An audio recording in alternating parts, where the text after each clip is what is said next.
വഴിക്കടവ് തോരക്കുന്ന് സുന്നി ജുമാ മസ്ജിദിന്റെ കീഴിൽ ലഹരിക്കെതിരെ ജനകീയ കമ്മിറ്റി രൂപീകരിച്ചുകൊണ്ട് വെള്ളിയാഴ്ച ജുമാ നമസ്കാരത്തിന് ശേഷം ലഹരി വിരുദ്ധ ബോധവൽക്കരണ ക്ലാസ് സംഘടിപ്പിച്ചു. വഴിക്കടവ് പോലീസ് ഇൻസ്പെക്ടർ ധനഞ്ജയ ദാസ് ഉദ്ഘാടനം ചെയ്തു. ഒരുപക്ഷെ കേരളത്തിലെ എവിടെയും കണ്ടില്ലാത്ത രീതിയിൽ ഏറ്റവും മഹത്തായ ഒരു വിപ്ലവമാണ് ഇവിടെ ഈ മഹല്ല് കമ്മിറ്റി നടത്താൻ പോകുന്നത്.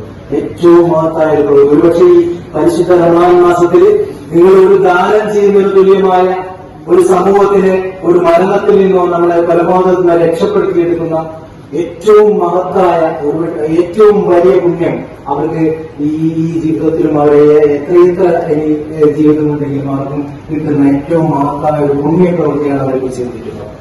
രണ്ടു തരത്തിൽ നമുക്കിതിനെ കാണാം. ഒന്ന്, ഈ മാസത്തിൽ നിങ്ങൾ ചെയ്യുന്ന മഹത്തായ പ്രവൃത്തി.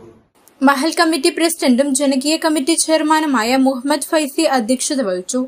മഹൽ ഖത്തീബ് അബ്ദുൾ റഷീദ് ഹസനി മുഖ്യ സന്ദേശം നൽകി. മഹൽ സെക്രട്ടറി അബ്ദുൾ കരീം, ജനകീയ കമ്മിറ്റി കൺവീനർ CP കുഞ്ഞു പുളിക്കലങ്ങാടി, OKS Shihab Thangal, Azeez പത്താക്കൽ, civil police ഓഫീസറായ സൂര്യകുമാർ എന്നിവർ സംസാരിച്ചു. News bureau, Edakkara.